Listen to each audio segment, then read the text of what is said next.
Years had passed since that fateful night at Miss Iwilla's house, but Luke's hand still bore the dark mark, a constant reminder of the unspeakable secret he kept.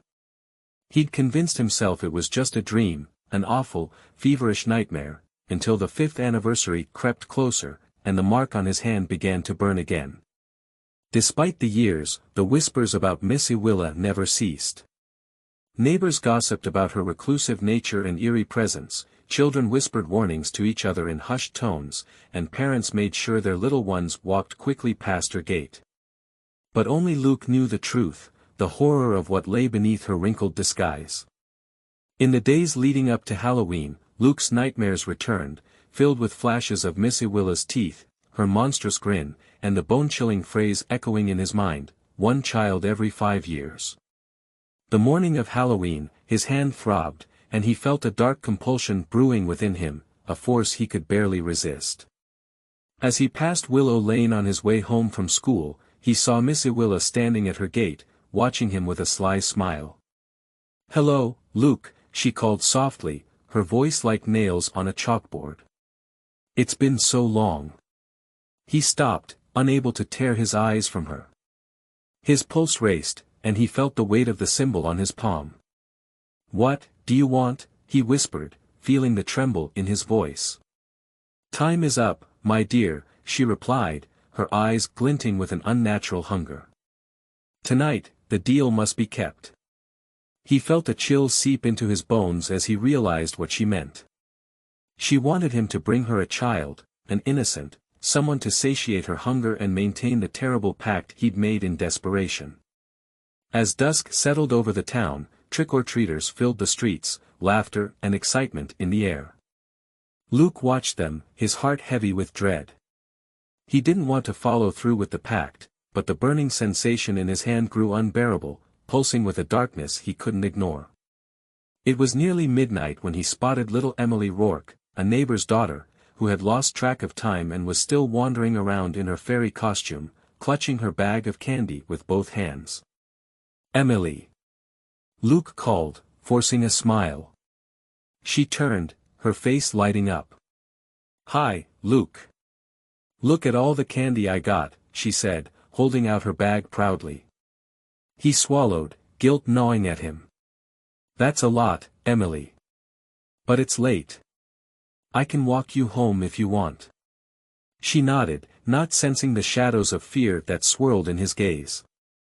As they passed Miss Iwilla's house, he felt his hand begin to burn again, sharper than ever, and an icy wave of fear washed over him. But as they approached the gate, Miss Iwilla was already waiting, her form barely visible in the shadows, her eyes glinting with the dark promise he'd made so long ago.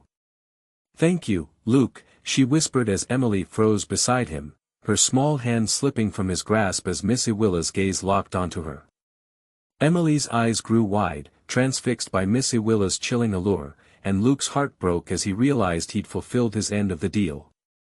Years passed, and with each anniversary, Luke was forced to continue the dreadful ritual, each time bringing a new child to Miss Iwilla's house, his soul sinking deeper into darkness. But as he grew older, he began to resent her control, seeking any way to break free. One cold, stormy night, Luke returned to Miss Iwilla's house, not with a child but with a plan. The symbol on his palm flared as he crossed her threshold, but he ignored the searing pain. He was prepared to confront the monster who had haunted his life and end the pact once and for all. Miss Iwilla met him in the dim hallway, her grin wider than ever. "You've brought no offering?" she hissed, her eyes narrowing.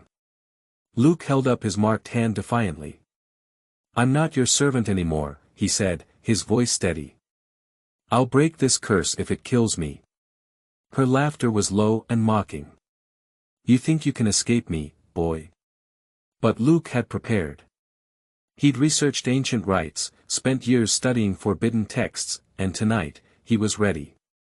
He began chanting an incantation, one that pulsed with power as shadows swirled around him, meeting her dark gaze with a fierce determination. As his voice rose, the house shook, the portraits on the walls twisting, and the mark on his hand began to fade. Miss Iwilla screamed, her form flickering between her human disguise and something far more grotesque and ancient. With one final, defiant shout, Luke completed the ritual, shattering the pact and banishing her from the mortal world. In the end, Miss Iwilla was gone, but Luke was forever changed. He moved away from Willow Lane, hoping to leave the memories behind.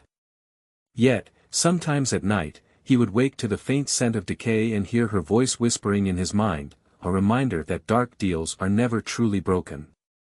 And somewhere, in the shadows, she waited, patient, hungry, biding her time until she would return. Decades later, Luke's son, an inquisitive boy named Michael, arrived in town with his best friend's family. Luke was totally unaware that his son was on Willow's Lake subdivision. He sensed something was wrong when the symbol on his hand began to burn, then began to fade. Luke began to call his son frantically. Michael knew nothing of the house on Willow Lane or the horrors that lay within, only that he'd inherited a curiosity as strong as his father's. One cold October evening, while his friends shared ghost stories around a campfire, one story in particular made him pause, a tale about an old woman, known to lure children into her yard with whispers too faint for adults to hear. The firelight cast eerie shadows as his friends spoke of Miss Iwilla, her name a shiver passed from one generation to the next. They spoke of the house with its dead roses and overgrown yard, of children who vanished without a trace every few years, and of claw marks on a wrought iron gate no one dared to approach. Michael felt an odd pull, a murmur on the night air calling his name. It wasn't the ghost story itself but something deeper, something visceral that seemed to beckon him. The scent of old decay wafted past him, and he heard a faint voice, soft yet sharp, whispering, "Michael." When he reached the end of the street, he stopped, feeling a strange, invisible force tugging at him. The gate was ajar, as if waiting for him. And there, beyond the wrought iron bars, stood Miss Iwilla, shrouded in shadow yet more vivid than ever. Her hollow eyes glowed in the darkness, fixed hungrily on him. Luke, while speeding towards Willow's Lane, still calling Michael, but when he answered he heard Miss Iwilla said. Her voice a low whisper. "Welcome home, Michael." Michael's body moved toward her, as if under a spell. He could smell something sweet in the air, like a mixture of rotten fruit and decaying flowers. Her bony fingers stretched toward him, claw-like, inviting him in. He wanted to turn and run, but his legs felt heavy, drawn toward her with an invisible pull.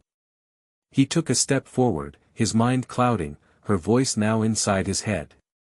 Her mouth stretched wider, revealing sharp, glistening teeth. Her eyes, devoid of any warmth, reflected only hunger as she whispered, "Just a taste, just a taste." Luke screamed in horror as the phone line disconnected. The last thing Michael saw before he fell into the darkness was her smile, stretching wider than any human mouth could, teeth glinting, ready to devour. When Luke looked down at his hand, the symbol was gone. The town would wake to claw marks on the gate, another child missing, and the whispers of Miss Iwilla would haunt the children of Willow Lane for generations to come.